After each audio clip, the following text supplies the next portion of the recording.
आउज़ुबिल्लाहि मिनश्शैतानिर्रजीम बिस्मिल्लाहिर्रहमानिर्रहीम अस्सलामुअलैकुम वरहमतुल्लाहि वबरकातुहू। फ़ातिमा के किचन में खुशामदीद। उम्मीद है आप सब लोग ठीक ठाक होंगे, खैर आफियत से होंगे।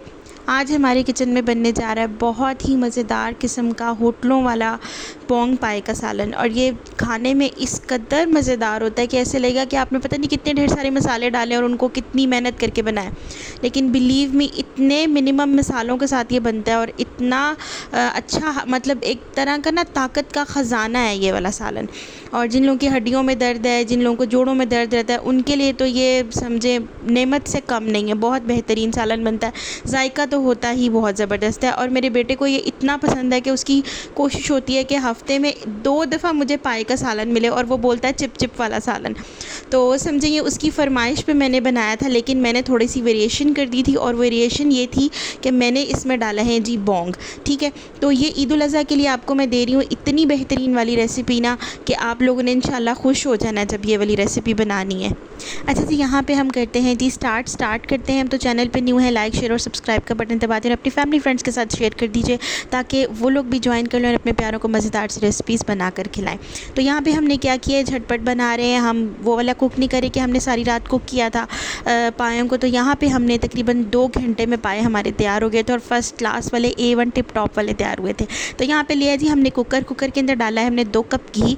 2 कप घी डालने के बाद यहाँ पे हमने डाला इसमें एक बड़े साइज़ का प्याज लंबा लंबा लच्छा काट लिया था, उसको हमने हल्का सा सौटे किया, कुक किया। और यहाँ पे प्याज को हमने खुशबू आने दी है, जो नरम हो जाता है वो किया था। उसके बाद यहाँ पे डाला है हमने लहसन का पेस्ट। अदरक हम नहीं यूज़ करें, लहसन का पेस्ट यूज़ करें। तकरीबन मैंने यहाँ पे 1.5 चम्मच लहसन का पेस्ट फ्रेशली जो कूट के बनाते हैं पेस्ट, वो वाला मैंने बनाकर डाला था। साथ ही डाल दिए यहाँ पे 2 बड़े साइज़ के हमने दालचीनी के टुकड़े, 3 से 4 अदद मैंने डाली हैं जी इसमें लौंगे, 3 से 4 अदद मैंने डाली है इसमें बड़ी वाली इलायची। ठीक है, ये डालने के बाद यहाँ पे गया था जी 1 चम्मच ज़ीरा।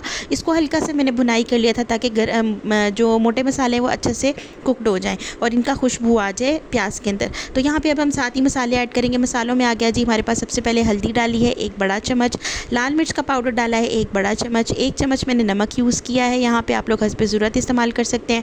1 चम्मच किया है मैंने यहाँ पे ज़ीरा पाउडर इस्तेमाल, और 1 चम्मच मैंने किया है यहाँ पे सूखा धनिया का पाउडर। ठीक है, तो ये वाला अगर सूखा धनिया आपके पास आप कोशिश करें कि यहाँ पे 2 चम्मच डाल दें, तो उससे तो समझे बस खुशबू बैजा वाली हो जानी है।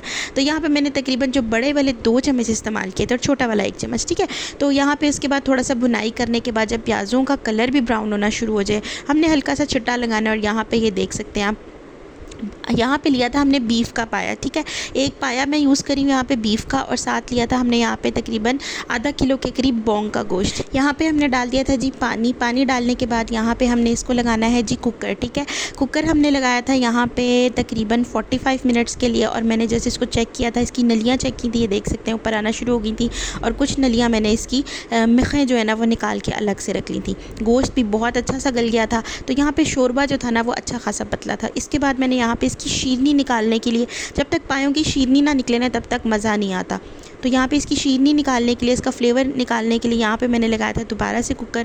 और कुकर लगाने के बाद तकरीबन मैंने इसको मज़ीद रखा था 40 मिनट्स के लिए लो फ्लेम के ऊपर, और बहुत ज़बरदस्त सालन हो गया था हमारा यहाँ पे तैयार। देख सकते हैं आप, यहाँ पे सालन हमारा तैयार हो गया था, थिकनेस आ गई थी बहुत अच्छी। अच्छा, अगर इसको आप ज़्यादा थिक करना चाहें वो भी आप कर सकते हैं। मैंने मीडियम थिक किया था ताकि अगर हम रोटी डिप करके खाना चाहें वो भी बहुत मज़े का लगे, अगर हम शोरबा पीना चाहें तो वो भी बहुत मज़े का लगे। इसके बाद यहाँ पे जब शोरबा तैयार हो गया था तो यहाँ मैंने डाला जी उसके ऊपर थोड़ा सा हरा धनिया, थोड़ा सा गरम मसाला डाला और तैयार हो गया था यहाँ पे मज़ेदार हमारा चिप चिप वाला सालन, जो मोहम्मद अबान को बहुत पसंद है और उसको तो खाने में आज बहुत ही मज़ा आया था, मतलब उसका फेवरेट था। तो यहाँ पे हमने किया था इस तरीके से इसको सर्व, और ये खाने में तो आपको पता है, देखने में तो आपके मुँह में पानी आ रहा है, अगर खाने में बहुत मज़े का होता है। आप भी बनाएं और अपने प्यारों को खिलाएं और मुझे करें दुआ में याद। अल्लाह हाफिज़।